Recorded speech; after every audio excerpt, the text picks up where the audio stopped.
আচ্ছা বলুন তো, দিল্লি চলো কে ডাক দিয়েছিলেন? স্যার, নেতাজি সুভাষচন্দ্র বোস। বাহ বাহ, খুব ভালো। আচ্ছা একজন দেশপ্রেমিকের নাম বলুন তো।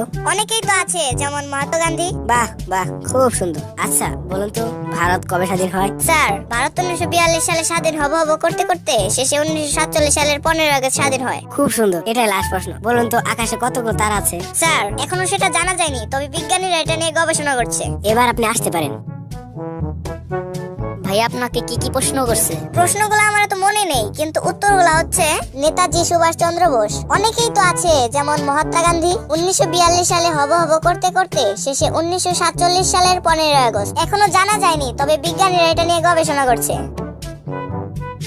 আপনার নাম কি? নেতাজি সুভাষচন্দ্র বোস। আপনার বাবার নাম কি? অনেকেই তো আছে, যেমন মহাত্মা গান্ধী। আপনার কবে জন্ম হয়েছে? 1942 সালে হব করতে করতে শেষে 1947 সালের 15 আগস্ট। আপনি কি পাগল হয়ে গেছেন? এখনো জানা যায়নি, তবে এটা নিয়ে বিজ্ঞানীরা গবেষণা করছে।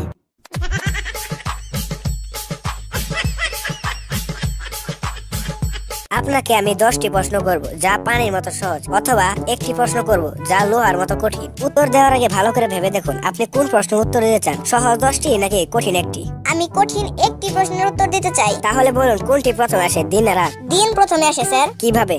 আপনি বলেছেন তৃতীয় কোনো প্রশ্ন করবেন না, তাই চাকরিটা আমার ফাইনাল।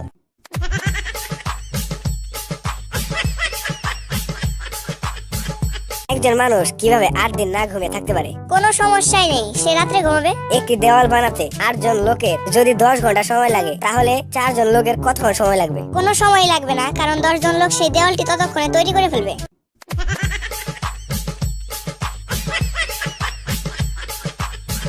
নীল সাগরে যদি একটি লাল পাথর ছুঁড়ে মারেন তাহলে কি হবে? পাথরটি ভিজে যাবে অথবা ডুবে যাবে। কোন জিনিস দেখতে একটি অর্ধেক আপেলের মতো? সেই আপেলের বাকি অর্ধেকটি।